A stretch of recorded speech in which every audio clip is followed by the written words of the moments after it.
नमस्कार, आखिरी सौदा में आप सभी का स्वागत है। मैं हूं हर्षिता साहब और मैं हूं प्रदीप पंड्या। सबसे पहले इस वक्त बाजार की बड़ी बात।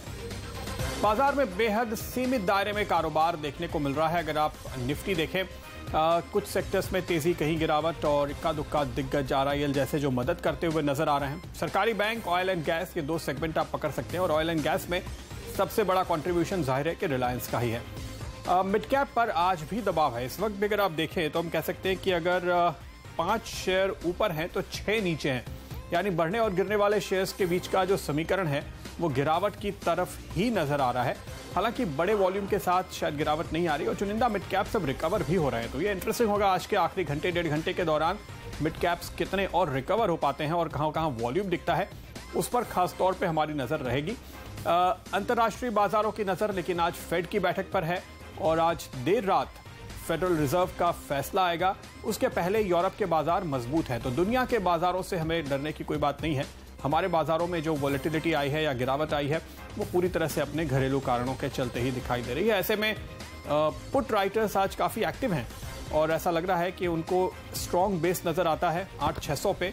हालांकि 8450 पे भी काफ़ी राइटिंग होती हुई दिखाई दी है इंटरेस्टिंगली आज हमें, लेकिन 8600 पे आप देखिए तो कॉल भी लिखे जा रहे हैं। कहीं ना कहीं ऐसा लगता है कि 8600 पे एक स्ट्रैडल बनाने की कोशिश फिलहाल ट्रेडर्स की ओर से, यानी कॉल और पुट दोनों बेचकर चल सकते हैं, क्योंकि नीचे 8500 ऊपर 8700 शायद ये एक रेंज दिखाई दे रही है ट्रेडर्स को और इसके बाहर जाता हुआ इस सीरीज में फिलहाल तो निफ्टी नहीं नजर आता। इस व्यू के साथ हम 8600 के कॉल और पुट दोनों में एक्शन देख रहे हैं हर्षिता। और सेंसेक्स निफ्टी की चाल पर एक बार नजर डालेंगे। 9600 के ऊपर हम ट्रेड जरूर कर रहे हैं। 9617 के लेवल्स अब आते हुए दिखाई दे रहे हैं निफ्टी में। साथ ही साथ सेंसेक्स भी आपकी स्क्रीन पर लेकर आएंगे, जहां पर हमने देखा है मूव जो है वो हल्की सी तेजी का अब लौटता हुआ। निफ्टी आपके सामने वो 5.2 पर, सेंसेक्स देखिए 54 अंकों की बढ़त पर कारोबार कर रहा है। कुछ ही मिनटों पहले मिड कैप इंडेक्स अब पॉजिटिव टेरिटरी में आया है, सिर्फ 15 पॉइंट ही ऊपर है। तो देखना होगा यहाँ से हम और कितना बढ़ पाते हैं। लेकिन बैंक निफ्टी में देखिए दोपहर में ही तेजी आती दिखाई दे रही थी। आज वो रनवे मूव नहीं है, लेकिन निचले लेवल से काफी बढ़िया रिकवरी आप देखेंगे, करीब 100 पॉइंट्स से ज्यादा की रिकवरी हुई है निचले लेवल से बैंक निफ्टी की, और PSU बैंकों के चलते पूरा एक्शन आया है। तो ऐसे में कहां होगी आज हमारी नजर? RBI ने 12 खातों की पहचान की है और उन पर बैंक्रप्सी की कार्यवाही शुरू कर रहे हैं। तो इस पर इंसॉल्वेंसी और बैंक्रप्सी कोड के तहत कार्यवाही की तैयारी है। इस पर बात करेंगे insolvency and bankruptcy board of India के चेयरमैन MS साहू से। बैड बैंक गुड बैंक के मर्जर के ऊपर वित्त मंत्रालय के मुख्य आर्थिक सलाहकार संजीव सान्याल का क्या कहना है, ये भी हम आपको बताएंगे। और ऐसे में बैंकों में आपकी क्या रणनीति होनी चाहिए, एंजल ब्रोकिंग के बैंकिंग एनालिस्ट सिद्धार्थ पुरोहित से जानेंगे। UTI AMC की स्वाति कुलकर्णी से पूछेंगे घरेलू फंड्स कहां देख रहे हैं कमाई के मौके। इसके अलावा रोज की तरह अब से कुछ ही देर में क्या लॉन्ग करें और क्या शॉर्ट आपको बताएंगे। 3 बजे निफ्टी कॉल और 3:15 पर BTST या STBT भी। और देखते हैं आज स्टॉक्स में कहां पर एक्शन देखने को मिल रहा है। तो सरकारी बैंक ही है सभी के रेडार पर, और यहां पर आप देखेंगे देना बैंक में सबसे ज्यादा एक्शन आता हुआ। दोपहर में हमने देखा है तेजी पकड़ता हुआ दिखाई दिया। काउंट अब भी 10% ऊपर है। इसके बाद यूको बैंक 7% तेजी है। IDBI, bank of Baroda, PNB ये दूसरे स्टॉक्स है जहां पर हमने देखा है दमदार खरीदारी होती दिखाई दी है। रियल एस्टेट काउंटर्स में आज खरीदारी बनती दिखाई दी है और इसमें गोदरेज प्रॉपर्टीज शामिल है, prestige estates, HDIR, Indiabulls, Sobha जैसे काउंटर्स हैं जहां पर हमने देखा है 2.5 से 3% तक का मूव आया है। दिग्गजों पर एक बार ध्यान दें तो रिलायंस इंडस्ट्रीज का एक बहुत बड़ा हाथ है नेशनल लेवल से बाजार को ऊपर खींचने में। रिलायंस पर मॉर्गन स्टैनली की रिपोर्ट आई है, 1500 का टारगेट, स्टॉक देखिए 3% ऊपर। डॉक्टर रेड्डीज 2% ऊपर। L&T, ICICI bank, hero MotoCorp में भी हो रही है खरीदारी। मिड कैप्स अभी भी यहाँ पर स्ट्रगल कर रहे हैं पॉजिटिव टेरिटरी में रहने के लिए, लेकिन कुछ काउंटर्स है जहाँ पर दमदार तेजी आई है। लक्स इंडस्ट्रीज 15% ऊपर, Gujarat Pipavav, Mahindra holidays, L&T financial holding, GMR infra इस समय के टॉप परफॉर्मर्स। और आइए चार्ट पर नजर डालते हैं। सबसे पहले बात करेंगे निफ्टी की। हमने आपको बताया कि निफ्टी में 9600 का स्ट्रैडल बनता हुआ नजर आ रहा है, यानी 9600 के कॉल और पुट अगर आप दोनों बेच के चले तो शायद आपको यहां से कोई बहुत बड़ा स्विंग नहीं मिलेगा और ऐसे में आपको मुनाफा मिल सकता है। ये रणनीति क्यों दिख रही है ट्रेडर्स को, ये समझने की कोशिश करें। आपके सामने ये निफ्टी का देखिए डेली चार्ट है और इस चार्ट में आप करीबन अप्रैल से लेकर के अब तक की चाल देख रहे हैं। आप देख सकते हैं एक अपवर्ड मूविंग चैनल में हम चलते हुए देख रहे हैं निफ्टी को। और अगर आप इस चैनल का इस वक्त का जो इंपॉर्टेंट सपोर्ट है वो देखें तो यहाँ पर 9,500 के लेवल के आसपास एक सपोर्ट नजर आता है। जाहिर है कि यहाँ से बहुत तेज गिरावट की उम्मीद कम, और वहीं ऊपर हाल का अगर आप स्विंग हाई देखें तो वो 9,700 के आसपास बनता है। तो इसी रेंज को ट्रेड करने की कोशिश फिलहाल की जा रही है, ऐसा लगता है। आज भी आप देखिए निचले स्तरों से हमने रिकवरी आते हुए देखी है, तो ऊपर से बाजार पे दबाव जरूर है, लेकिन निचले स्तरों पे सपोर्ट भी आगे मिल जाएगा जल्द ही, ऐसी उम्मीद है, जिसके चलते आप फिलहाल मार्केट में ये स्ट्रेटेजी देख रहे हैं। तो बड़ी गिरावट या ट्रेंड रिवर्सल अभी बहुत नीचे है। 9,500 का लेवल जब टूटेगा उसके बाद शायद हम कहेंगे कि हाँ, अब यहाँ पर बिकवाली का मौका बनता है, वरना एक अच्छी तेजी में ऊपर की तरफ ही आप मंदी करने की सोचें। इस लेवल पर अगर आप मंदी की सोचेंगे तो फंस जाएंगे। इसलिए ट्रेडर्स इस वक्त इस तरह की रणनीति लेके चल रहे हैं कि फिलहाल केवल टाइम वैल्यू का फायदा उठाया जाए। लेकिन आज का स्टॉक कौन सा है, आइए उस पर नजर डालते हैं। और आज का स्टॉक जाहिर है कि एक पीएसयू बैंकिंग शेयर ही होना चाहिए। जिस तरह से आज हम देख रहे हैं पीएसयू बैंक्स के ऊपर खास तौर पे फोकस है, और ये उम्मीद की जा रही है कि बैंकरप्सी एक्ट के तहत जब कार्यवाही होगी 12 कंपनियों के ऊपर, तो उसका पूरा फायदा पीएसयूज को मिलेगा। ये स्टॉक जो आपके सामने इस वक्त स्क्रीन पर है, यह है बैंक ऑफ बड़ौदा, और यहाँ आप देखिए 205, 206 के आसपास के ये टॉप हमने देखे थे, जहां से पिछले महीने भर में ये स्टॉक गिरते हुए आज 173 के ऊपर चल रहा है। 168 के लेवल हमने 2 दिन पहले आते हुए देखे। अब ये नीचे अगर ये हरी लकीर आप देख पा रहे हो, ये जो कर्व है ये है 200 दिनों का मूविंग एवरेज, और जाहिर है कि इस स्टॉक के लिए इस एवरेज पे आप देख सकते हैं कि काफ़ी इंटरेस्टिंग सपोर्ट और रेजिस्टेंस लगातार मिलते हैं। हाल के अगर आप इंपॉर्टेंट स्विंग लोज देखें तो ये 200 दिन के मूविंग एवरेज पे ही इसने पहले भी लिए हैं, और वहां से अच्छी तेजी दिखाई है। तो ये एक वैलिडिटी साफ तौर पे नजर आ रही है कि इस मूविंग एवरेज का, हालांकि हम आमतौर पे मूविंग एवरेजेस बहुत ज़्यादा ट्रैक नहीं करते, लेकिन कुछ स्टॉक्स के मामले में जहां पर आपको दिखता है कि बार बार मूविंग एवरेज पे सपोर्ट ले रहा है या रेजिस्टेंस ले रहा है, वहां पर आपको ज़रूर फोकस करना चाहिए, और ये ऐसी ही एक मिसाल है। पिछले 3 दिनों का मूवमेंट देखिए और उससे आपको अंदाज़ा लगेगा कि किस तरह से यहाँ बॉटम बनने के संकेत हैं। ये जो बड़ी गिरावट थी 200 DMA पे हमने बेस बनाया, परसों के इस कैंडल के अंदर ही, सोमवार की कैंडल के अंदर ही मंगलवार का मूड रहा, लेकिन कैंडल इनडिसाइसिव पर हरी थी, यानी ब्लू थी। इस कलर पे आप यहाँ पे नीला देखते हैं, यानी बुलिश कैंडल थी। और आज की ये बुलिश कैंडल अगर आप देखें तो सोमवार का टॉप निकाल चुकी है, जो इस बात का संकेत कहीं ना कहीं दे रहा है कि डेली चार्ट पर बेस बन रहा है। लेकिन उससे बड़ा एक और सबूत, और वो ऑसिलेटर्स पर आपको दिखाई देगा। अगर आप ये RSI डालकर देखेंगे तो आपको साफ तौर पे नजर आएगा कि एक इंपॉर्टेंट बेस हमने बनाया है। RSI के लिहाज से मार्केट ओवरसोल्ड हुआ था, और वहां से अब इस वक्त दरअसल आप एक क्रॉसओवर भी आज के दिन बनते हुए देख रहे हैं, जो हमें यह बता रहा है कि इसने एक इंपॉर्टेंट बेस बनाया है, और उस लिहाज से भी यहाँ पर तेजी के संकेत। लेकिन अभी एक और इंडिकेटर बाकी, और वो है वीकली चार्ट पे। ये अब आप वीकली चार्ट देख रहे हैं, और इसकी शुरुआत होती है पिछले साल अप्रैल से। तो पिछले 1 साल के दौरान या पिछले 14 महीनों के दौरान बैंक ऑफ बड़ौदा का स्टॉक एक अपवर्ड मूविंग चैनल के अंदर चल रहा है। और अगर आप देखें तो हमने जो बेस बनाया है हाल में, वो भी एग्जैक्टली इस वीकली चार्ट पर इसी अपवर्ड मूविंग चैनल की सपोर्ट लाइन पे बनाया है।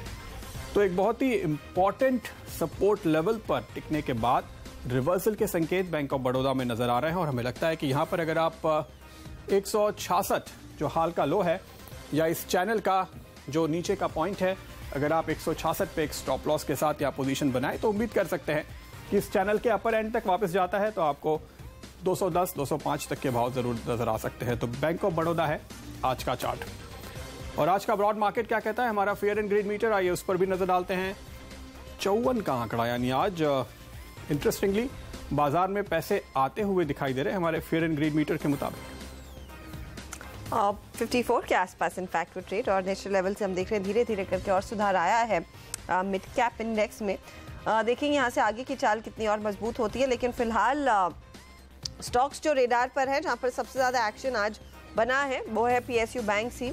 हमारे साथ सुमित बगाड़िया बने हुए हैं। सुमित, देखिए Allahabad syndicate, Indian IDBI bank, ये काउंटर्स हैं जो 4% ऊपर है। वायदे में यहाँ पर काफ़ी ट्रैक्शन देखने को मिला है। क्या सलाह होगी, अभी भी तेजी का कॉल बनता है? आफ्टर ए करेक्शन स्टॉक्स ने पॉज लिया, और पॉज लेके यहाँ से तेजी दिखाने की कोशिश कर रहे हैं। I think syndicate is a good counter to initiate long positions. Syndicate के अंदर 80 रुपीज के आसपास ही अभी ट्रेड कर रहा है, इसके अंदर बाइंग की सलाह बन रही है। 76, 77 के आसपास का इसके अंदर अच्छा खासा सपोर्ट लेवल्स है, वो स्टॉप लॉस होंगे। स्टॉक इमीडिएटली ऊपर में 83, 84 पे थोड़ा सा पॉज लेगा और अगर 83, 84 का लेवल ब्रेक करता है, जो कि ऐसा लगता है इस बार ब्रेक कर देगा और ऊपर में हमें 90 तक के लेवल्स दिखाएगा, आई थिंक इसके अंदर बाइंग करनी चाहिए। फ्रेश बाय बन रहा है 77 के स्टॉप लॉस से। 84 एंड 90 ये दो टारगेट्स होंगे। अच्छा, बैंक ऑफ बड़ौदा की बात प्रदीप कर रहे थे, इस पर आपकी क्या राय रहेगी? 172 पर अगर कोई लेता है, यहाँ पर स्ट्रेंथ तो बन रही है, बिल्डअप देखने को मिल रहा है, कितनी और उछाल की तैयारी होनी चाहिए?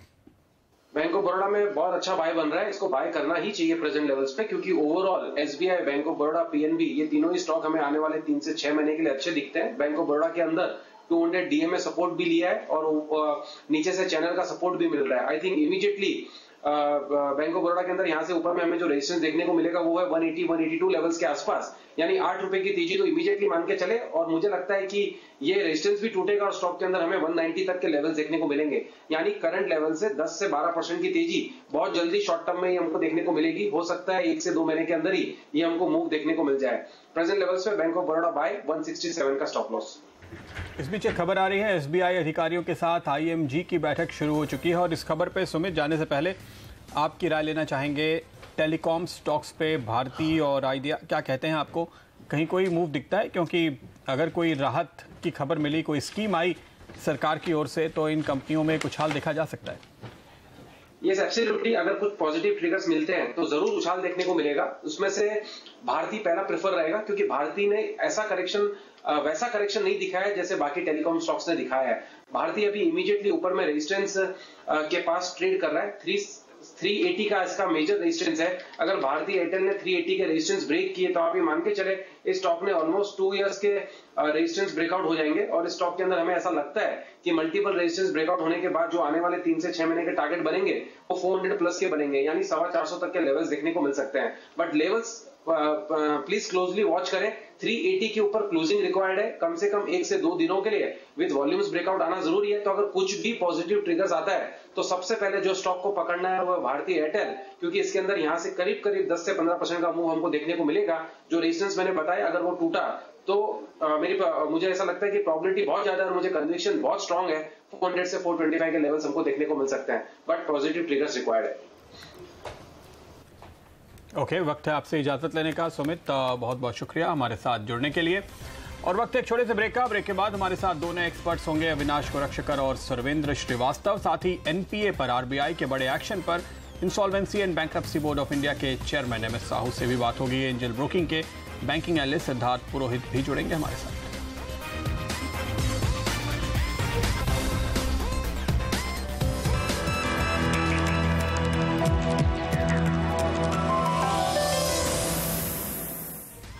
आरबीआई ने 12 बैंक्रप्सी खातों की पहचान की है जिन पर देश के सभी बैंकों का करीब 25% एनपीए है और अब इन 12 खातों पर इंसॉल्वेंसी एंड बैंक्रप्सी कोड के तहत कार्रवाई होगी।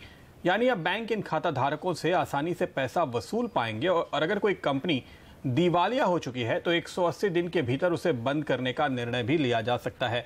इसके अलावा दूसरे जो एनपीए हैं उन पर भी 6 महीने के भीतर प्लान सौंपा जाएगा। इस पर खास बातचीत के लिए हमारे साथ अब जुड़ रहे हैं insolvency and bankruptcy board of India के चेयरमैन एमएस साहू। साहू साहब, बहुत बहुत शुक्रिया आपका हमारे साथ जुड़ने के लिए। ये जो 180 दिन की टाइमलाइन है, निवेशक खासतौर पे इसी पे नजर रख रहे हैं। 6 महीने के अंदर क्या आप उम्मीद करते हैं कि ये सारे जो 12 के 12 मामले हैं ये रिजॉल्व हो जाएंगे? हाँ, सिर्फ 12 मामले के लिए लॉ नहीं है। Law is there for all transactions under the code. Today we have already 100 plus transactions. The important point is that who is taking the decision? There is a committee of creditors who are interested parties, who are motivated parties, who stand to gain from the transaction, and they know if they do not complete it within 180 days, they will suffer grave consequences, that is liquidation. So when there is appropriate incentives as disincentives and decision is taken by the direct stakeholder, I don't see any problem that it would not be completed in 180 days time. Further, there are many facilitators to make it happen. there is a group of qualified, competent insolvency professionals. There is something called calm period when nobody will disturb the debtor. There will be no suits, no proceedings, no arbitration. There are facilities of interim finance, continuation of essential services. So all these facilities are available to make it happen in 180 days time. As the transactions start happening, it's not that these 12 transactions are coming for the first time. Before these 12, already 100 transactions are on. So NCLT, insolvency professionals, market, they all have already some capacity in dealing with these kinds of transactions. So I see that this should be completed. The timeline of 180 days is mandatory. National Company Law Appellate Tribunal had the opportunity to visit this timeline, and it has reiterated that 180 days timeline is mandatory. But please remember that this 180 days is for a ये है जो आप कह रहे हैं कि ये interested parties हैं, इन बैंकर्स को तो अपने पैसे वापस वसूल करने ही हैं, लेकिन चूंकि मुद्दा ये है कि जो एग्जिस्टिंग प्रोमोटर्स हैं वो चाहते हैं कि बड़ा हेयर कट लिया जाए, वो नहीं चाहते कि वो कोई बड़ा बाहर से दूसरा इन्वेस्टर आ जाए और उनके हाथ से कंट्रोल चला जाए। तो अब तक कई सालों से मशक्कत हो रही है। बहुत सारे ये जो 12 अकाउंट की हम बात कर रहे हैं, ये कई सालों से भी कुछ अकाउंट्स हैं जो एनपीए पड़े हुए हैं और बैंक्स मिलके इनको सॉल्व नहीं कर पा रहे। तो क्या फर्क पड़ जाएगा ये इंसॉल्वेंसी एक्ट में लाने से?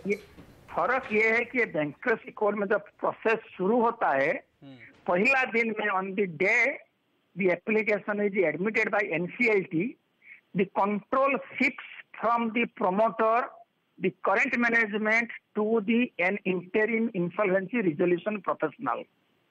The powers of the board of directors is suspended on that day itself. These get exercised by the interim resolution professional.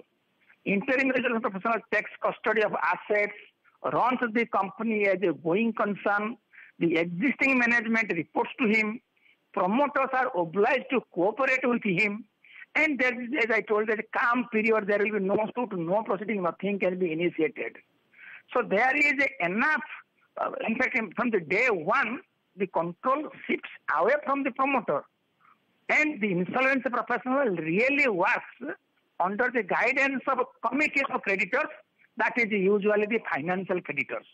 So the issue that control will move away, that's not in question at all. That is the basic structure of this law. कि 100 से ज्यादा मामले already इस act के तहत चल रहे हैं आपके अंदर में, तो कितने मामले अब तक रिजॉल्व हुए हैं साहू साहब, और या कब तक आप पहले शुरुआती कुछ मामले रिजॉल्व होने की उम्मीद कर रहे हैं? हाँ, ये शुरू हुआ, प्रोसेस तो लीगली शुरू हो गया दिसंबर से. एक्चुअली ट्रांजैक्शन एडमिट हुआ, थोड़ा सा टाइम लगता है, नया एप्लीकेशन फाइल होगा, 15 दिन में डिस्पोज होगा. सो ये जनवरी फरवरी में एक्चुअली शुरू हुआ. फरवरी में 4-5 केस एडमिट हुए, मार्च में 10-15 हुए हैं, ऐसे ऐसे बढ़ते रहते हैं. अप्रैल में करीब 50-60 हो गए हैं, या मई में 60-70 हो गए हैं. इस किसी केस का अभी 180 डेज टाइम नहीं आया है. तो इसलिए हमको पता नहीं है कि कितना इन टाइम में कंप्लीट हो रहा है, लेकिन हमारे पास इंफॉर्मेशन है कि कम से कम एक हमारा नजर में है जो ट्रांजैक्शन 180 डेज पहले से कंप्लीट होने जा रहा है. इसी जून में कंप्लीट हो जाएगा 180 डेज से पहले. बट और एक प्रोविजन लॉ में है, एक है कि 180 डेज स्टैंडर्ड टाइम, इससे पहले भी कंप्लीट हो सकता है. And in some rare cases, इसे वेरी कॉम्प्लिकेटेड केस हो सकता है जहां थोड़ा टाइम एक्स्ट्रा लग सकता है 180 डेज से. इसीलिए लॉ में प्रोविजन है 90 डेज तक एक्सटेंड एनसीएलटी कर सकते हैं. लेकिन हमारा एक्सपेक्टेशन है कि जब ट्रांजैक्शन ज्यादा होता रहेगा, हमारा सिस्टम में कैपेसिटी बढ़ जाएगा, प्रोसेस स्ट्रीमलाइन हो जाएगा, ऑटोमेटेड हो जाएगा. और there something called pre-pack. Pre-pack means before one triggers the process, he decides what to do along with all other stakeholders. So ऐसे सिस्टम जब आ जाएगा तब 180 डेज जरूरत नहीं होगा, हो सकता है 30 दिन 40 दिन में भी ट्रांजैक्शन कंप्लीट हो जाएगा. In course of time 2-3 years down the line transactions will be completed in months, 30 days 40 days. It will not require 180 days. तो एक और बात आपसे जानना चाहेंगे, जो अभी तक आप प्रोसीडिंग्स तमाम चला रहे हैं, जाहिर है कि इवेंचुअली आप उन एसेट्स को बेचने की या कोई इन्वेस्टर लाने की जरूरत पड़ेगी. क्या ऐसे विलिंग इन्वेस्टर्स आपको मिल रहे हैं जो इन कंपनीज में निवेश करना चाहे, क्योंकि रिजोल्यूशन तो तभी होगा?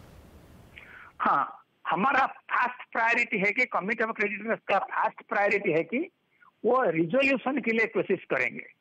रिजोल्यूशन का मतलब है कि in fact resolution, the construct of resolution depends on the imagination of stakeholders. Whatever they can imagine, it can be a turnaround, it can be merger, it can be a buyout, it can be a takeover. It's up to them. And we actually expect that they should find out a way, keeping the business market conditions, how soon they will be able to resolve it, and not necessarily that may not be the preferred option to sell away the company to a third party or the vulture fund or liquidate the company. But again, you remember that the word I use, the vulture fund, that means there are buyers not necessarily from India. This is in fact an international market. We will have buyers from India and abroad. So I don't see in a market condition, our objective should be market is competitive. That means we get the right price. If price is right, there is always a buyer or a seller for every product and market clears. बिल्कुल mister Sahu, बहुत बहुत शुक्रिया आपका और all the best. बहुत धन्यवाद। काफ़ी बड़ी जिम्मेदारी जो फिलहाल आपके ऊपर आ रही है। उम्मीद करेंगे कि जैसे साहू साहब कह रहे हैं कि 180 दिन के अंदर रेजोल्यूशन होगा और ज़रूरत पड़ी तो 90 दिन से बढ़ाया जा सकता है। लेकिन एक खास बात कि इसके लिए देश के अंदर ही नहीं, देश के बाहर से भी खरीदार और निवेशक जुटाने की कोशिश की जाएगी। लेकिन इस पूरे डेवलपमेंट का आपको किस हद तक फ़ायदा होगा, ये एक बहुत बड़ा सवाल है और इसी पर हम चर्चा करेंगे अपने एक्सपर्ट से कि क्या आपको सरकारी बैंकों में इस वक्त निवेश करना चाहिए, जैसे कि आज दिखाई दे रहा है। हमारे साथ सिद्धार्थ पुरोहित एंजल ब्रोकिंग के जुड़ चुके हैं। सिद्धार्थ, आपका क्या असेसमेंट है? क्या आपने आज राय दी है अपने क्लाइंट्स को कि वो अब सरकारी बैंकों में और साथ ही साथ ICICI, एक्सिस जैसे प्राइवेट बैंकों में जो बड़े NPAs हैं जिनके पास, उनमें निवेश करें?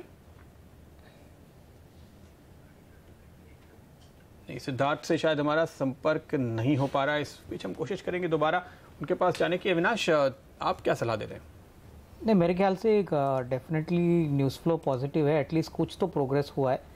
बट अगर हम किंगफिशर के एसेट के बारे में बात करें तो मुझे लग रहा है कि यहाँ पे काफ़ी समय से रिकवरी की बातें हो रही है, अभी तक कुछ हुआ नहीं है। तो ये 6 महीने का टाइम पीरियड, प्रदीप, मुझे लग रहा है काफ़ी काफ़ी कम लग रहा है। मेरे ख्याल से काफ़ी ज़्यादा समय लग सकता है, क्योंकि प्रमोटर की अगर इंसॉल्वेंसी डिक्लेयर होती है तो एसेट को बेचने में, खरीदार फाइंड करने में, सही वैल्यूएशन लाने में शायद थोड़ा सा टाइम लगे। बट हाँ, एक बात तो ज़रूर है कि एटलीस्ट प्रोसेस चालू हो चुका है। तो डेफिनेटली बैंक जैसे ICICI है, SBI है, जहाँ पे काफ़ी पैसा इन बैड एसेट्स में फंसा हुआ है, वो डेफिनेटली रिकवरी मोड में ज़रूर आएगा। सिद्धार्थ पुरोहित हमारे साथ जुड़ गए। सिद्धार्थ, आपकी क्या राय रहेगी? कोई अपॉर्चुनिटीज आपने फिर ढूंढी है? जैसे आज हम रिपोर्ट्स भी पढ़ रहे थे, CLSA कह रहा है ICICI बैंक सबसे बड़ा बेनिफिशियरी रह सकता है इस पर्टिकुलर प्रोसेस का। जी, इनफैक्ट अगर ये प्रोसेस स्टार्ट होता है जैसे इंसॉल्वेंसी का, अगर इसमें 2 उपाय है। एक तो या तो हो सकता है कि ये रिजोल्यूशन में जाए या तो लिक्विडेशन में जाए, जो सेट अप अकाउंट्स हैं। तो दोनों केसेस में क्या हो सकता है कि जो प्रोविजनिंग है आगे जाके वो शायद बढ़ सकता है, both for private banks as well as for PSU banks. But relatively मुझे लगता है कि PSU बैंक्स में प्रोविजनिंग का रिक्वायरमेंट शायद आगे जाके ज़्यादा हो सकता है।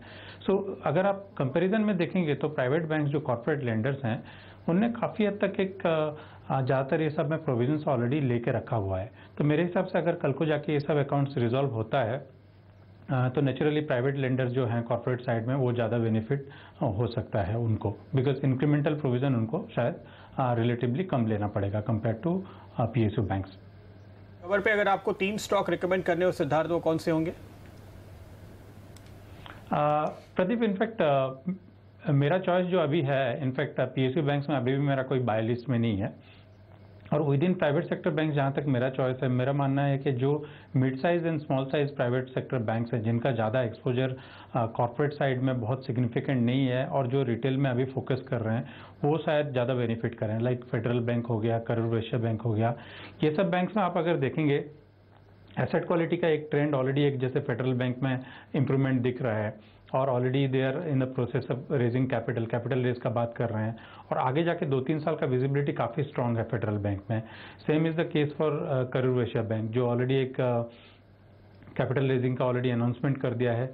लास्ट अगर 2 साल आप देखेंगे इनने बैलेंस शीट काफ़ी हद तक प्रोटेक्ट करके रखा। जो डिटोरेशन हो रहा था इंडस्ट्री में उनका काफ़ी हद तक मॉडरेट था, it was not deteriorating much. So मुझे लगता है जो मिड साइज बैंक्स हैं प्राइवेट सेक्टर्स में वो शायद ज़्यादा आउट परफॉर्म करें compare to bigger banks.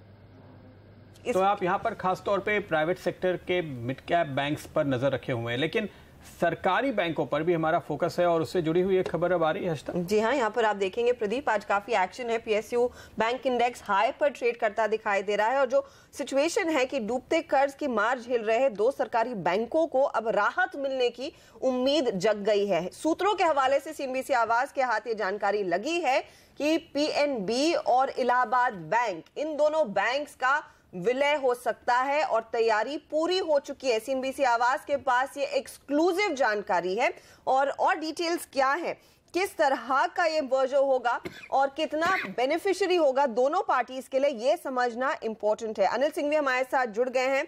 Anil, दोनों स्टॉक्स हम देख रहे हैं अच्छी तेजी दिखा रहे हैं, बताइए सरकार का क्या प्लान है और क्या जल्द से जल्द ये मर्जर हो जाएगा? देखिए, सरकार का प्लान ये है कि पीएनबी और इलाहाबाद बैंक का मर्जर किया जाए, जिसमें पीएनबी थोड़ा मजबूत बैंक है, इलाहाबाद बैंक थोड़ा सा कमजोर बैंक है। तो इस लिहाज से ये मर्जर इलाहाबाद बैंक के लिए ज़्यादा फायदेमंद है बजाय पीएनबी के। इनफैक्ट इलाहाबाद बैंक के लिए ही फायदेमंद है, पीएनबी के लिए नहीं। होगा ये कि इस साल के अंत तक यानी कि दिसंबर 2017 तक इस मर्जर को लेकर जो कुछ भी फॉर्मेलिटीज़ है वो फॉर्मेलिटीज़ पूरी कर ली जाएगी।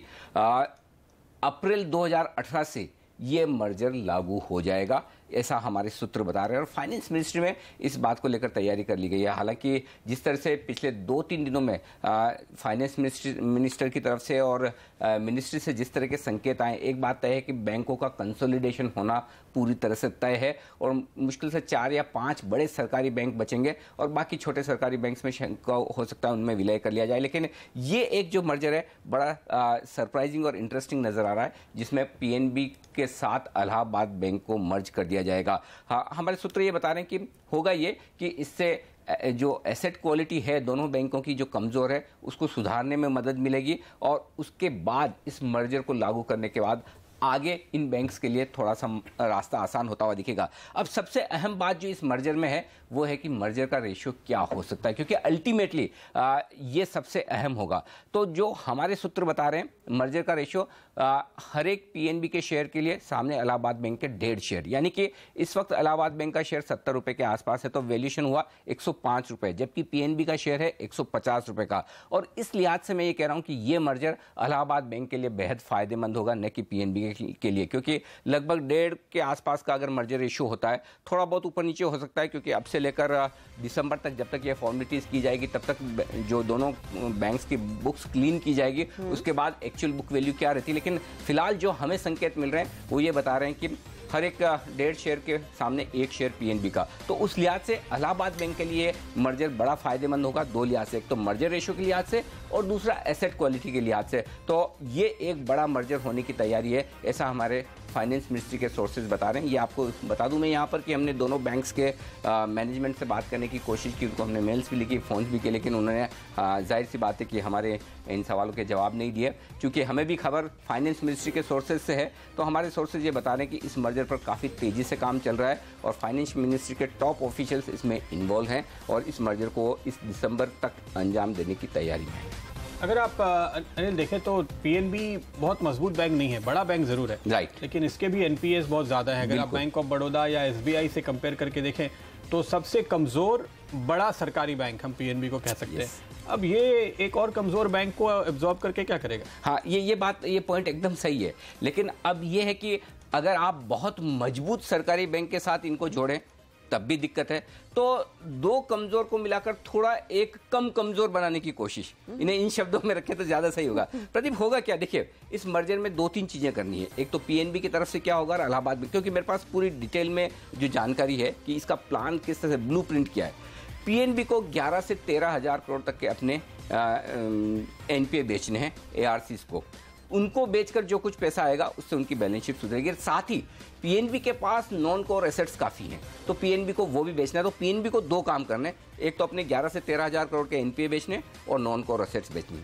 अब आइए इलाहाबाद बैंक में। इलाहाबाद बैंक को 5 से 7 हजार करोड़ के अपने एनपीए बेचने, और आपको याद होगा कल या परसों ये खबर आई थी 1641 करोड़ के एनपीए के लिए तो उन्होंने बिड्स भी मंगवा ली। ये पहला चरण है जिसमें उन्होंने 1641 करोड़ के लिए बिड मंगाई। तो दोनों ही बैंक्स को अपने एनपीए बेचना है पहला काम, जिससे कि जो कुछ भी एनपीए बेचकर पैसा आए उससे थोड़ी बैलेंस शीट सुधरती हुई दिखे। दूसरा काम जो होगा वो ये होगा कि चूंकि इलाहाबाद बैंक उत्तर प्रदेश और नॉर्थ इंडिया का बैंक है और पीएनबी भी नॉर्थ की तरफ है, और ये एक बड़ा कारण है इन दोनों बैंक्स के मर्जर के पीछे। तो होगा ये कि अब से लेकर मर्जर तक ये भूल जाएगी कि दोनों बैंक की कोई नई ब्रांचेस खुलेगी, लगभग बंद है मान लीजिए, अनलेस की कोई बहुत फाइनल स्टेज पे है तो अलग बात है। दूसरा, मर्ज होने के बाद कम से कम 25% ब्रांचेस दोनों बैंक्स की बंद कर दी जाए कंबाइंड एंटिटी की, तो उससे कॉस्ट सेविंग होगी। तो अल्टीमेटली देखिए एनपीए तो एनपीए है, वहां से तो पैसा कब आएगा, कितना आएगा, थोड़ा बहुत एआरसी से जुटा लें, वो आने वाला नहीं, तो कॉस्ट कंट्रोल करना पड़ेगा। तो ये दो बैंक्स को मर्ज करने से फायदा ये होगा कि कम से कम आपका 25% ब्रांच नेटवर्क कम हो जाएगा। अब होगा क्या, रिवाइव कैसे होगा, ये तो मर्जर तक की प्रोसेस है। मर्जर के बाद जो सरकार इनको रिवाइव करना चाहती है, अल्टीमेटली पैसा लगेगा, और सरकार का इरादा क्या है, दो तरीके से, थोड़ा पैसा हम डालें और थोड़ी बैलेंस शीट साफ हो जाए और थोड़े से बैंक्स बेहतर दिखने लगे तो क्यूआईपी या फिर किसी दूसरे इन्वेस्टर्स के जरिए पैसा आ जाए। सरकार का इरादा ये कि 3 चरणों में पैसा डाला जाएगा, और 3 चरणों में 7 से 8 हजार करोड़ वो डालने वाले हैं। 2,500 करोड़ से उसकी शुरुआत होगी। लेकिन एक बात बेहद साफ है जो बता दूं, वो ये कि सरकार आसानी से इन बैंक्स को पैसा देने वाली नहीं है। सरकार पहले एनपीए को लेकर आप कितनी प्रोग्रेस दिखाते हैं वो देखेगी, बनने के बाद बैलेंस शीट कितनी साफ सुथरी होती है। मतलब सरकार चाहती है कि पैसा आप हमसे न मांगे, खुद अपनी बैलेंस शीट को इतनी बेहतर कर लें कि आप बाहर से दूसरे इन्वेस्टर से पैसा ले सकें। लेकिन फिर भी थोड़ा बहुत जो जरूरत होगी, 7 से 8 हजार करोड़ रुपए तक 3 चरणों में सरकार की तरफ से डाले जा सकते हैं, जिसका पहला चरण 2,500 करोड़ रुपए के आसपास का हो सकता है। तो और तीसरी बात जो एनपीए को लेकर है, इस वक्त कंबाइंड एंटिटी का एनपीए है 13.5% के आसपास, 12.8%। इसको घटाकर इन्हें 8.5% पर लाना है ग्रोस लेवल पर। ये होने से थोड़ा सा राहत वाली बात मिलेगी। तो ये पूरा प्लान है, ये ब्लूप्रिंट है इन दो बैंक्स के मर्जर का, जो फाइनेंस मिनिस्ट्री में हमारे सोर्सेस हमें बता रहे हैं। ओके सिद्धार्थ, आप कैसे देखते हैं इस प्लान को? इनफैक्ट ये मर्जर का मुझे डायरेक्ट कुछ इसका ऐसा कुछ न्यूज़ तो नहीं है, बट मेरा जहाँ तक मानना है मर्जर ओब्वियसली होना है, आगे जाके कंसोलिडेशन पीएसयू बैंक्स में हो सकता है, जैसे फाइनेंस मिनिस्ट्री ने टाइम एंड अगेन बोला है ये चीज़। बट मुझे लगता है कि इमीडिएट टर्म में इवन अगर मर्जर हो भी जाता है तो जो एसेट सेल का जैसे अभी बात कर रहे थे, ये जो अभी जो बड़े अकाउंट्स हैं पर्टिकुलरली, ये सब काफ़ी साइजेबल अकाउंट्स हैं इन टर्म्स ऑफ एनपीए, तो इनके खरीदारी के लिए मार्केट में इतना एपेटाइट भी होना जरूरी है। तो इंडिया बेस्ड जो इंडिया में जितने एआरसीज हैं उसका शायद उतना बड़ा एपिटाइट एज ऑफ नाउ नहीं है। तो शायद अगर ओवरसीज बेस्ड कोई एआरसी आके अगर खरीदता है ये सब एनपीएस, तो शायद थोड़ा सुधार आ सकता है। और जैसे लाइक आप भी बोल रहे थे कि पीएनबी का भी बैलेंस शीट काफ़ी स्ट्रांग नहीं है, इट इज़ क्वाइट वीक, और सेम के इलाहाबाद बैंक भी। तो दो वीक बैंक्स को मर्ज करने में शायद, और उसके बाद उसका आप रिकवरी अपग्रेडेशन और एसेट क्वालिटी सुधारने का सोच रहे हैं, तो शायद ये प्रोसेस में इतना जल्दी शायद रिजल्ट ना दिखे जितना हम लोग को इनिशियली लग रहा है कि आएगा। तो मुझे लगता है कि मर्जर होगा, बट शायद इतना जल्दी ना हो जितना मतलब लग रहा है अभी। सुनने में तो यही आ रहा है कि अगले साल अप्रैल 2018 तक ये पूरा मर्जर इफेक्टिव हो जाएगा। तैयारी जोर शोर से शुरू हो चुकी है, और जैसे अनिल ने कहा कि बेनिफिशियरी इसमें आप इलाहाबाद बैंक को ही देखेंगे। स्टॉक देखिए इलाहाबाद बैंक का ज्यादा एक्टिव है इस समय, 7% का उछाल उसमें देखने को मिल रहा है, और पीएनबी करीब 2-2.5% तक की बढ़त पर इस समय कारोबार करता हुआ। एक बात जोड़ना चाहता हूं, जो ये बैंक्स के मर्जर और कंसोलिडेशन को लेकर प्रदीप चल रही है, यहाँ पर निवेशकों को बेहद सावधान रहने की जरूरत है। ये इस लिहाज से कि ऐसा नहीं कि पीएसयू बैंक्स का मर्जर हो रहा है, कंसोलिडेशन हो रहा है, हर बैंक चलेगा। अल्टीमेटली कौन सा मजबूत बैंक है जिसको कौन सा कमजोर बैंक टिकाया जा रहा है वो देखना जरूरी है। तो मजबूत बैंक के तो चलने का कोई कारण है ही नहीं, कमजोर बैंक के भी चलने का कारण तभी बनेगा जब उसका वाकई में रिवाइवल प्लान क्लियर कट हो, रेशियो उसके फेवर में हो, और बाद में एसेट आने की गुंजाइश बने। तो इलाहाबाद बैंक के केस में ये दिखता है, बट हर एक केस में ये होगा इसकी संभावना एकदम आप आसानी से आंख बंद करके नहीं कह सकते। तो ये जितनी भी बातें चल रही है जो अलग अलग मर्जर को लेकर, वहाँ निवेशकों को बहुत सावधान रहने की जरूरत है। ऐसा नहीं कि सारे सरकारी बैंक कुछ भी चल रहे हैं, जिसका नाम आए आप वो खरीद लें। तो ये देखना बहुत जरूरी है इस वक्त। तो यहाँ पर काफी कॉशियसली आपने वो ट्रेड लेना है, लेकिन फिलहाल इलाहाबाद बैंक में वो ट्रेड लोगों ने लिया है और उसका फायदा भी आपको स्क्रीन पर दिख रहा है, 7% की तेजी। शुक्रिया अनिल और सिद्धार्थ पुरोहित, बहुत बहुत धन्यवाद आपका भी इस एनालिसिस के लिए। एक बार फिर आपको बता दें, सीएनबीसी आवाज के हाथ ये एक्सक्लूसिव खबर लगी है कि पीएनबी और इलाहाबाद बैंक का मर्जर होगा और जो रेशियो निकल कर आएगा वो इलाहाबाद बैंक के फेवर में ही रहेगा। स्टॉक आपके सामने 7% की तेजी दिखाता हुआ। इस बीच निफ्टी में क्या ट्रेड लेना चाहिए, 9620 पर इस समय निफ्टी ट्रेड करता हुआ दिखाई दे रहा है। तो नजर डालते हैं इस समय के निफ्टी कॉल्स पर। सबसे पहले हेमंत कपाड़िया की राय, केआर चोकसी सिक्योरिटीज से 9660 के टारगेट के लिए खरीदारी करके चले, स्टॉप लॉस 9585 पर लगाएं। ये फिलहाल हेमंत की राय है। नीरव अखारिया यहीं पर सलाह दे रहे हैं निफ्टी पर तेजी की, स्टॉप लॉस 9580, टारगेट 9660 के 1 से 2 दिनों में आने की गुंजाइश उन्हें दिखाई देती है। सर्वेंद्र हमारे साथ जुड़ चुके हैं। सर्वेंद्र, आपकी कॉल। नमस्कार प्रदीप जी। नहीं, बिल्कुल आई थिंक बड़ा टाइट मामला है और बड़ा इवनली बैलेंस्ड है मार्केट और रेंज बहुत टाइट है। 100-150 पॉइंट की रेंज चल रही है निफ्टी में काफ़ी कुछ समय से। अब तो जो बैलेंस टिल्ट किया है मेरे ख्याल से बुल्स के फेवर में मेरा कॉल बाय साइड में रहेगा। आई थिंक जिस तरह से 96, 9580, 9600 को निफ्टी होल्ड करने की कोशिश कर रहा है लास्ट 2-3 दिन से, उसको देखते हुए नेक्स्ट 1 से 2 दिन के लिए मैं लॉन्ग करके ट्रेड करना चाहूँगा और 9574 40 पे एक स्टॉप लॉस लगा के 9690, 9700 के स्तर बाजार छुएगा 1 से 2 दिन में, ऐसा लगता है। तो बाय साइड के साथ जाना चाहूँगा। संदीप वागले भी हमारे साथ जुड़ गए हैं। वागले साहब, क्या सलाह होगी?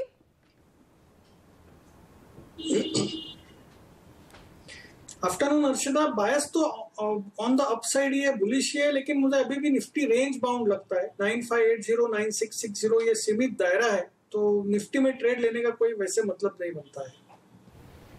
निफ्टी में आप कोई ट्रेड नहीं लेंगे, ये लगातार एक स्ट्रेटजी संदीप लेकर चल रहे हैं कि निफ्टी में फिलहाल ट्रेड ना लें। 9580, 9660 ये दायरा जब तक नहीं टूटता तब तक आप यहाँ पर कोई ट्रेड ना करें। फिलहाल इसके बिल्कुल बीच में है, इधर भी नहीं और उधर भी नहीं। लेंगे एक छोटा सा ब्रेक के बाद बात कुछ ऐसे स्टॉक्स की जहां पर आज आपके लिए ट्रेडिंग का मौका है।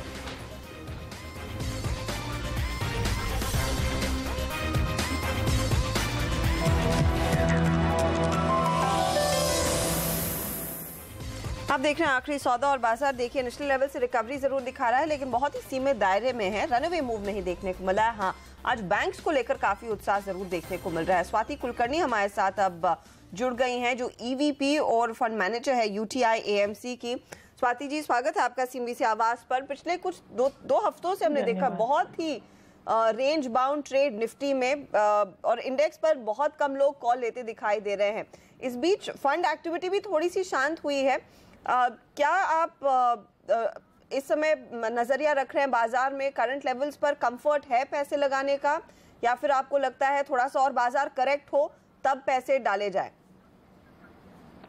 देखिए, एज फार एज हमारी तरफ से जो इन्वेस्टमेंट रहती है, तो असेट एलोकेशन का जो कॉल है वो इन्वेस्टर ले चुका रहता है जब भी वो इक्विटी फंड में पैसा लगाते हैं।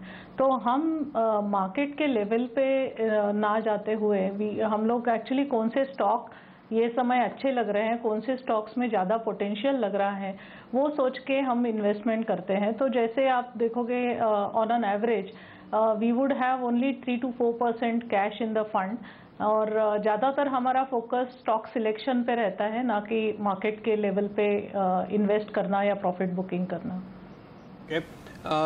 सबसे बड़ी खबर जिस पर आज हम लगातार चर्चा कर रहे हैं वो स्वाति, आप देख रहे हैं कि बैंक्रप्सी एक्ट के तहत 12 कंपनियों को लाने की है।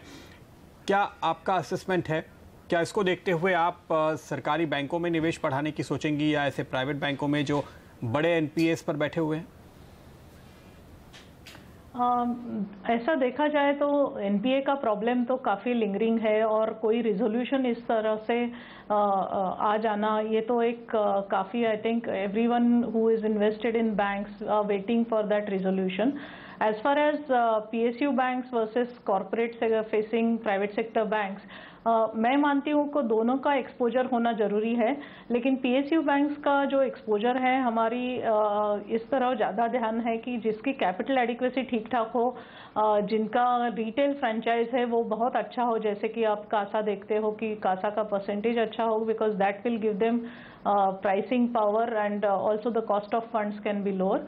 और जिनकी आप देखोगे पीएसयू बैंक्स में जिनका वैल्यूएशन भी ठीक हो, तो ये सोच के हम कॉम्बिनेशन इन्वेस्ट करते हैं कि PSU banks as well as corporate sector oriented private sector banks.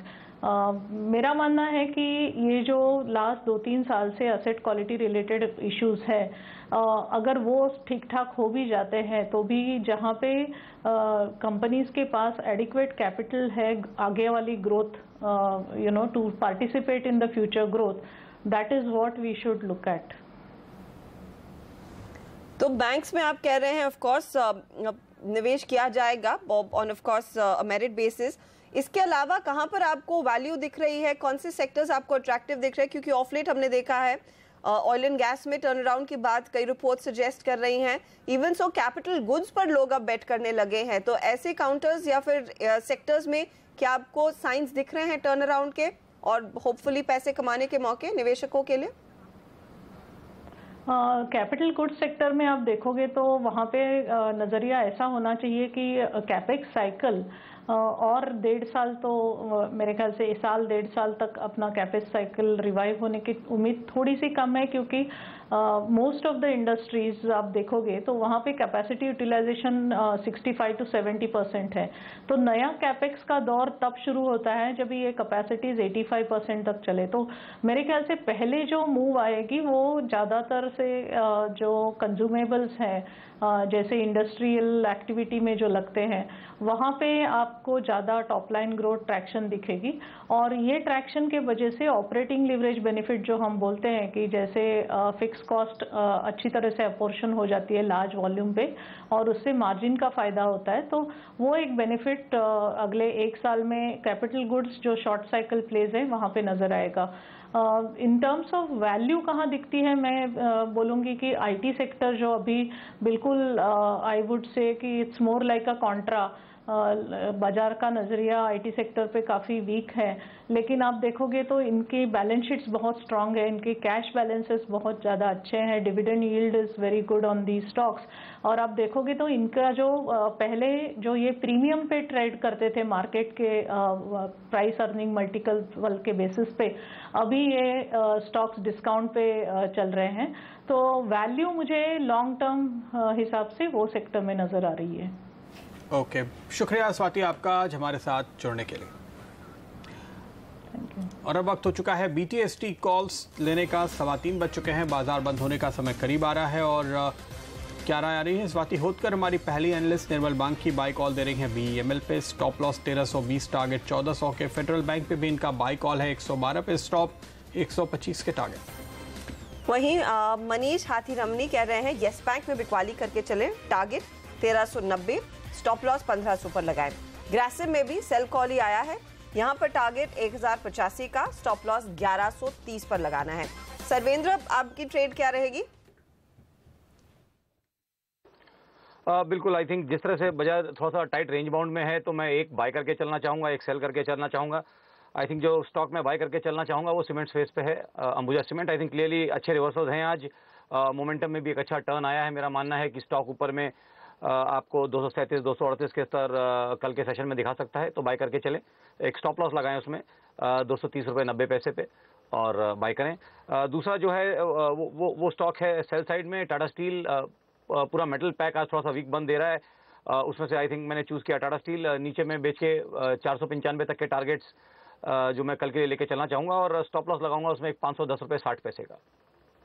Okay, Bagle साहब, एक शॉर्ट एक लॉन्ग?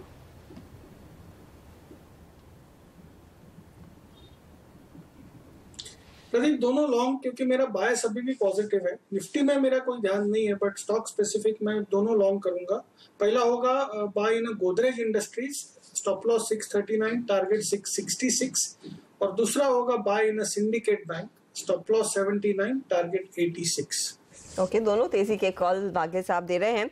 कुछ और काउंटर्स इनफैक्ट इस समय एक्टिव होना शुरू हो रहे हैं। प्रिज्म सीमेंट देखिए इनिशियल लेवल से अच्छी तेजी आती हुई 5% का उछाल इस काउंटर में देखने को मिला है, वो आपकी स्क्रीन पर लेकर आएंगे। प्रिज्म सीमेंट की मैं बात कर रही हूँ, इसमें हमने देखा एक अच्छा पुलअप आता हुआ। करूर व्यास्य बैंक इनफैक्ट सिद्धार्थ पुरोहित इसकी बात कर रहे थे और उसके बाद हमने देखा एक अच्छा तेजी का कॉल। लेकिन रियल एस्टेट में काफी कॉन्शियस खरीदारी हुई है आज, इस पर आपकी क्या राय रहेगी? क्योंकि आप देखिए क्वालिटी स्टॉक्स आज भागे हैं अविनाश। गोदरेज जैसे काउंटर्स में हम देख रहे हैं काफी बिल्टअप देखने को मिला है, प्रेस्टीज हो, शोभा जैसे stocks.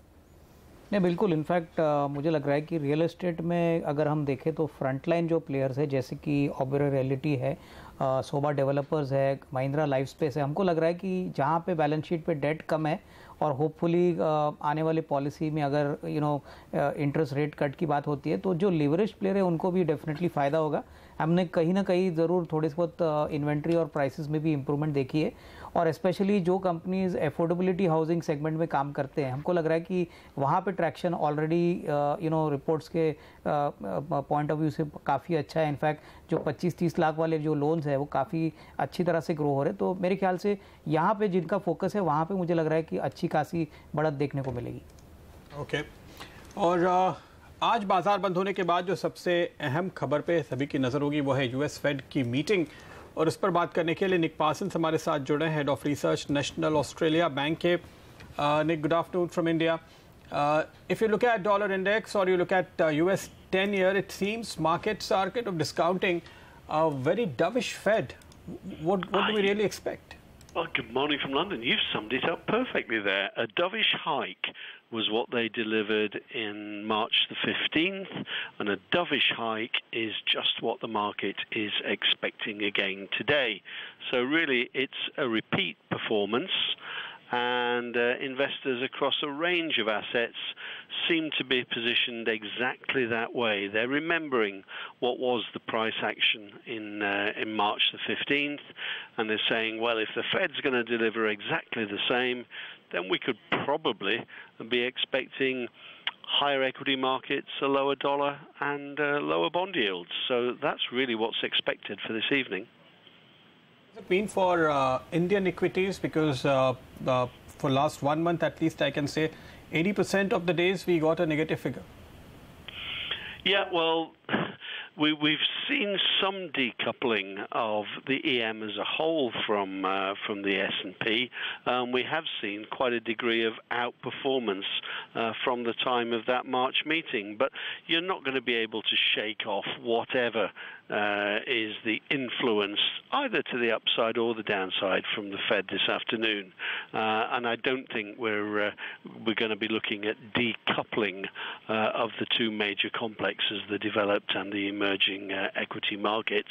I think very much it's two sides of the same coin, and I think they're going to carry on moving in tandem. A lot, Nick Parsons, for taking time out for us. Nick Parsons साफ तौर पे कह रहे हैं कि rate बढ़ाएंगे, लेकिन बहुत ही डविश बातें शायद करेगा फेड, और इसलिए जो 15 मार्च को हुआ था वही होगा। तो क्या हुआ था मार्च में? उन्होंने कहा कि शेयर बाजार ऊपर होंगे, डॉलर कमज़ोर होगा और बॉन्ड थोड़े मजबूत होंगे, यानी बॉन्ड यील्ड्स घटेंगी। तो सब कुछ ये कुल मिलाकर शेयर बाजार के लिए अच्छे संकेत हैं। और दूसरी बात जो उन्होंने कही कि भले ही FIIs के काफ़ी सेलिंग के आंकड़े आए हों अर्चना, लेकिन उनका मानना है कि अगर अमेरिकी मार्केट चलते हैं तो भारत जैसे डेवलपिंग मार्केट्स में भी तेज़ी ही होगी और नेट FIIs पॉजिटिव ही रहेंगे। अब उम्मीद तो यही है, स्पेशली पिछले कुछ दिनों का डेटा जो आप मेंशन कर रहे थे वो थोड़ा सा फीका ज़रूर पड़ता हुआ दिखाई दिया है, लेकिन सवाल यही है लोग खरीदारी कहाँ करेंगे। और इस समय अगर आप देखें इंटरेस्ट बिग बॉयज में HUL जैसे काउंटर में आना शुरू हो रहा है, यहाँ पर करीब 1% का उछाल आया है नेशनल लेवल से। विप्रो में अब खरीदारी जोर पकड़ती हुई, और फार्मा काउंटर्स तो पिछले 2 दिनों से वैसे भी रेडार पर थे। इस पर वागले साहब HUL पर आप अपनी राय दीजिए। 1114 के लेवल्स आ चुके हैं काउंटर में, एक अच्छा स्पाइक, क्या अभी भी मौका मिल रहा है तेजी करने का?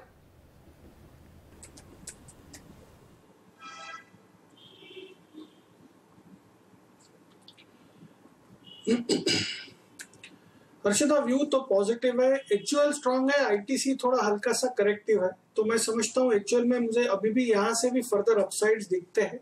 1150 1160 एज अ ट्रेड मैं समझता हूँ अगले 2 या 3 दिनों में आ सकता है। ऑन द डाउन साइड मुझे लगता है 1075 1080 ये एक स्ट्रॉन्ग सपोर्ट है, उसके नीचे जाना नहीं चाहिए। ओके तभी आप देखिए कुछ स्टॉक्स जहां पे काफी बिकवाली हो रही है। एस्कॉर्ट्स और बलरामपुर चीनी, दो ट्रेडर्स की पसंद के स्टॉक, दोनों काफी मजबूत रहे हैं।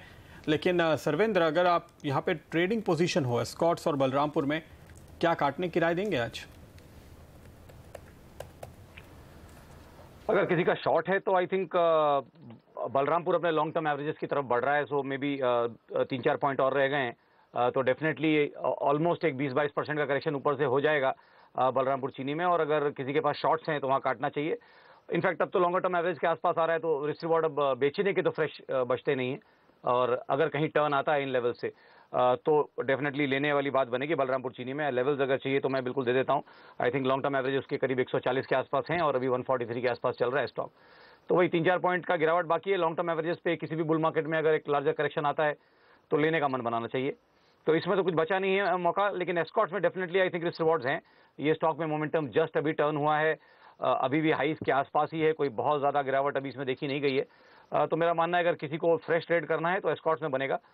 690 का स्तर स्टॉक नीचे में छू सकता है, अभी 718 के करीब चल रहा है, तो आई थिंक 30-40 पॉइंट नीचे में डेफिनेटली इसमें गिरावट हो सकती है। 15 पॉइंट का स्टॉप लॉस लगाएं और बेच के काम करें। ओके तो एस्कॉर्ट्स में बिकवाली शायद बढ़ती हुई दिखाई देगी, तो वहां पर शॉर्ट की पोजीशन ले सकते हैं। अविनाश, एक स्पेस है होजरी कंपनियां, लक्स इंडस्ट्रीज देखिए कल एक ब्लॉक डील हुई थी, उसका आज भी फायदा मिल रहा है 14% ऊपर। लवेबल लॉन्जरे में हम 12% की तेजी देख रहे हैं। रूपा एंड कंपनी, कुछ दिन पहले पेज इंडस्ट्री पर एक बाय कॉल आया था, क्या ट्रिगर है इस पूरे स्पेस में? नहीं, मुझे लग रहा है कि आई थिंक जो इमीडिएट ट्रिगर है वो जीएसटी का ट्रिगर है। आई थिंक इस स्पेस पे जीएसटी का जो रेट है वो डेफिनेटली मार्केट्स को लग रहा है कि इससे जो इमीडिएट शॉर्ट टर्म और मीडियम टर्म का जो पिक्चर है वो इतना बैडली इम्पैक्ट इन कंपनीज़ को नहीं करेगा। हालांकि पहले 1-2 महीने की जो इनकी कंपनी को ये जो ट्रेंड होगी वो शायद थोड़ी सी डी स्टॉकिंग के कारण थोड़ा बहुत इम्पैक्ट आ सकता है। बट अगर हम लक्स इंडस्ट्रीज़ की बात करें, पेज इंडस्ट्रीज़ की बात करें, तो मुझे लग रहा है कि ओवरऑल वॉल्यूम ग्रोथ और मार्जिन एक्सपेंशन डेफिनेटली आने वाले साल में अच्छी तरह से हम देख सकते हैं। स्पेशली लक्स इंडस्ट्रीज़ काफ़ी समय तक अंडर परफॉर्म कर रहा था और मेरे ख्याल से ये जो मूव आई है ये शायद FY18 के अर्निंग्स के पॉइंट ऑफ व्यू से आई थिंक मार्केट इसको एक अच्छी रेटिंग देने की कोशिश कर रहा है। ओके और अगर आज आप देखिए बाजार में तो सबसे ज़्यादा वायदा कारोबार में भी खरीदारी बैंकिंग स्टॉक्स में ही हुई है। इलाहाबाद बैंक की हमने विस्तार से बात की, जहां पर मर्जर की बातें चल रही हैं पीएनबी के साथ। एक्सक्लूसिव खबर जो CNBC आवाज़ ने आपको आज दी है, तो इन दोनों बैंकों में तो तेज़ी है ही। इसके अलावा आंध्रा बैंक, सिंडिकेट बैंक और IDBI बैंक, ये 3 बैंक मुझे और नज़र आ रहे हैं जहाँ पे काफ़ी ज़बरदस्त वॉल्यूम हुए हैं। और सिंडिकेट में तो एटलीस्ट बिल्डअप भी है, आंध्रा में थोड़ा बिल्डअप है, IDBI बैंक में उछाल है, लेकिन वायदा कारोबार में बिल्कुल भी बिल्डअप देखने को नहीं मिल रहा, तो यहाँ पर शायद कॉन्फिडेंस थोड़ा कम। सर्वेंद्र, ये तीनों चार्ट से अगर आप देखें, क्या लगता है? आई थिंक अगर वॉल्यूम पर्सपेक्टिव से देखें तो जिसमें ज़्यादा एक्शन हुआ है और अगर 15-20 दिन से एक अच्छा एक्यूमुलेशन जिसमें दिख रहा है वो आंध्रा बैंक। इनफैक्ट सारे स्टॉक्स काफ़ी ग्रेजुअल एक डिक्लाइन में रहे हैं और ऊपर से एनीवेयर बिटवीन आई थिंक 15 से 25% का करेक्शन इंडिविजुअल लेवल्स पे सारे नाम कर चुके हैं। तो उसमें आई थिंक आज जो सेटअप बन रहा है वॉल्यूम और प्राइस स्ट्रक्चर के हिसाब से बेस्ट तो अभी तो फिलहाल आंध्रा बैंक में लग रहा है। लास्ट 15-20 दिन की रेंज को ऑलमोस्ट एक दिन में ये स्टॉक नेगेट करता हुआ और उसके ऊपर बंद करने की कोशिश कर रहा है। थोड़े से हर्डल्स यहाँ पे हैं 60-61 के आसपास, आई थिंक कुछ एवरेजेस हैं यहाँ पे जो कन्वर्ज कर रहे हैं 60-61 की रेंज में। तो आई थिंक 61 के ऊपर बंद करेगा तो और भी बेहतर हो जाएगा और फिर वहाँ से आप ये मान सकते हैं कि एक बार 68 से लेके तकरीबन 70 के स्तर ये स्टॉक छू सकता है और 61 का ब्रेकआउट के लिए वेट कर लें क्योंकि ऑलरेडी वहाँ पे आ चुका है, तो उसके ऊपर एक क्लोज आ जाए तो अच्छा है और उसके बाद 58 का स्टॉप लॉस लगाएं और 68-70 के टारगेट्स ऊपर में लेके चलें। वागले साहब, शॉपर स्टॉप जैसे छोटे काउंटर्स हैं जहां पर एक्टिविटी अब बढ़ती हुई दिखाई दे रही है, साथ ही फिलिप्स कार्बन जैसे स्टॉक्स में भी हमने देखा है नेशनल लेवल से थोड़ा सा आज एक्शन बढ़ा है। इनमें से कोई जिसपे आपकी नजर है जहां पर शायद अभी भी मौका दिख रहा है ट्रेड का?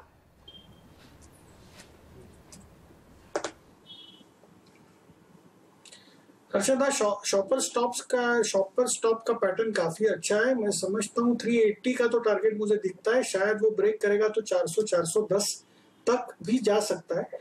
फिलिप्स कार्बन में ट्रेड सेटअप नहीं बन रहा है, डायरेक्शनल व्यू पॉजिटिव है, ऑलरेडी काफी चल चुका है, ऑलरेडी आज 9% अप है, तो स्टॉप लॉस आपको 480 के नीचे रखना पड़ेगा और अपसाइड मुझे 550 560 दिखता है, तो उस लिहाज से 1:1 ही बैठता है, तो मैं I would avoid.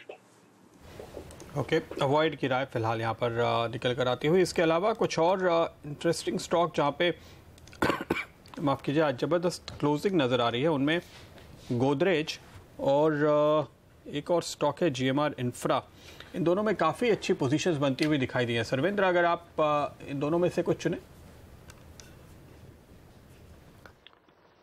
I think दोनों में से चुनना है तो गोदरेज इंडस्ट्रीज प्रदीप जी या गोदरेज प्रॉपर्टी इंडस्ट्रीज।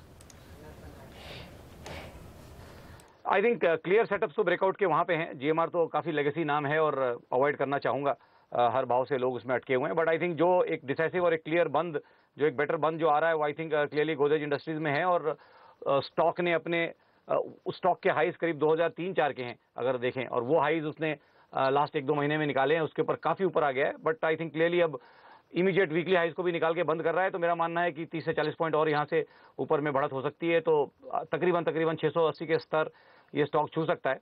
तो आज के ब्रेकआउट में डेफिनेटली बाय करें और 634 का स्टॉप लॉस लगा के चलें। वक्त हालांकि कम है, लेकिन अविनाश, GMR से क्या आप दूर रहने की राय वाकई देंगे? मुझे लग रहा है कि यहाँ पे भी जो डेट रिडक्शन की प्लान्स है, प्लस मेरे ख्याल से जिस प्रकार की वैल्यू अनलॉकिंग है इनकी एयरपोर्ट सब्सिडरी को लेके, तो वहाँ पे डेफिनेटली अगर न्यूज़ फ्लो सही है और सही में अगर जल्द ही कुछ डिसीजन लिया जाता है तो डेफिनेटली शॉर्ट टर्म में तो सही, आई मीन डेट कम हो जाएगा और थोड़ी बहुत रिलीफ कंपनी को मिलेगी, बट आई थिंक अभी भी लंबा रास्ता है, अभी भी कंपनी के जो घाटे और जो लोन्स के जो अमाउंट है वो काफ़ी बड़े हैं। तो मुझे लग रहा है कि एक शॉर्ट टर्म बाउंस ज़रूर पॉसिबल है, बट लॉन्गर टर्म के लिए ऑपरेटिंग प्रॉफिटेबिलिटी को इम्प्रूव होने में शायद थोड़ा सा समय लगे। इस बीच आखिरी चंद सेकंड ट्रेड के 9613 के आसपास निफ्टी कारोबार करता हुआ दिखाई दे रहा है। दिग्गजों में आज हमने देखा है रिलायंस इंडस्ट्रीज ने काफ़ी साथ दिया है बाजार का और 3% ऊपर ही जाकर काउंटर टिक रहा है। बैंक ऑफ बड़ौदा करीब 1.5% ऊपर, doctor Reddy's, L&T, ICICI bank, HUL ये टॉप गेनर्स रहे हैं आज के ट्रेड के निफ्टी में, जहां पर हमने देखा है काफ़ी साथ मिला है, काफ़ी सहारा मिला है। लेकिन जो बड़ी थीम है वो PSU बैंकों की ये है। बैंक ऑफ बड़ौदा की मैंने बात की, इसके अलावा आप देखिए PNB, इलाहाबाद बैंक, वो 2 काउंटर्स जो हमारी खबर पर आज एक्टिव होने शुरू हुए। इसके अलावा देना बैंक, यूको बैंक जैसे काउंटर्स, IDBI, तो वो लिस्ट लंबी है आज सरकारी बैंकों की, जहां पर हमने देखा है अच्छी खरीदारी, अच्छी तेजी बनती हुई दिखाई दी है। करूर व्यासा बैंक एक और काउंटर जहां पर हमने देखा बाजार के आखिरी आधे घंटे के ट्रेड में तेजी बनती दिखाई दी।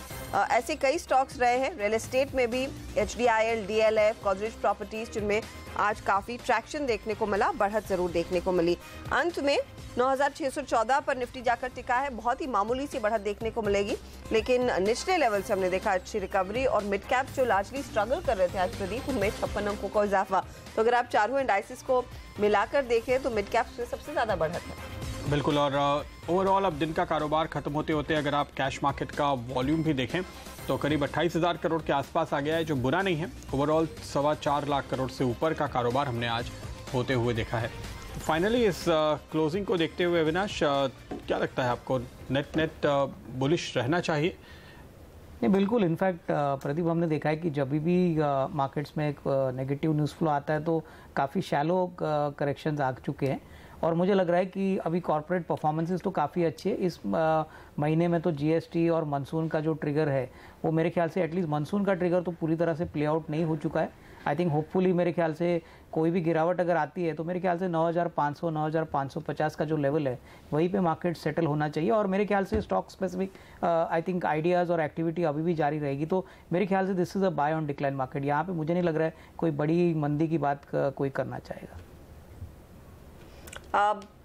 वागले साहब, आप कैसे ट्रेड करेंगे यहाँ से आगे? आपने कहा प्राइमरीली एक नो ट्रेड जोन है, लेकिन कोई स्टॉक्स जो आप वॉच करना चाहेंगे कल के ट्रेड के लिए, या फिर बैंक निफ्टी पर कोई स्ट्रैटेजी?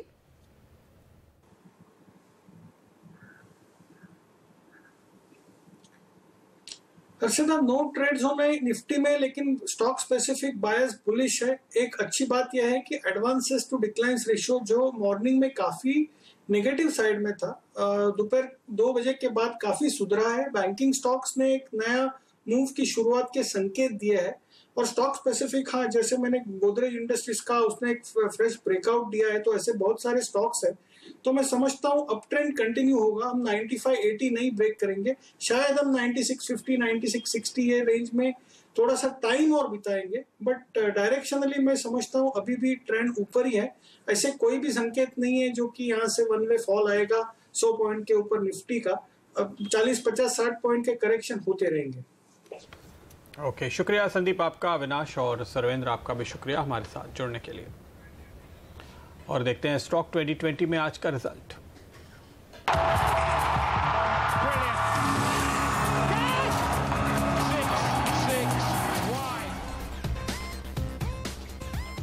तो आज का मुकाबला था आशीष और हेमंत के बीच और आशीष ने बाजी मारी है 3.25% के शानदार रिटर्न के साथ। आइए देखते हैं वो स्टॉक्स जिन्होंने ये परफॉर्मेंस दिखाया।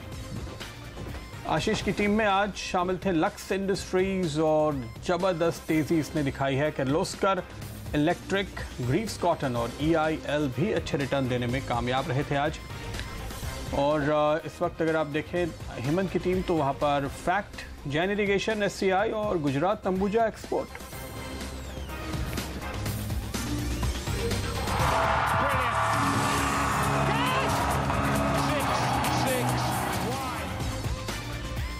और इसके साथ ही आखिरी सौदा में फिलहाल हमें दीजिए इजाजत, लेकिन आप बने रहिए CNBC आवाज पर, क्योंकि ब्रेक के बाद लेकर आएंगे मार्केट टॉप 20। नमस्कार।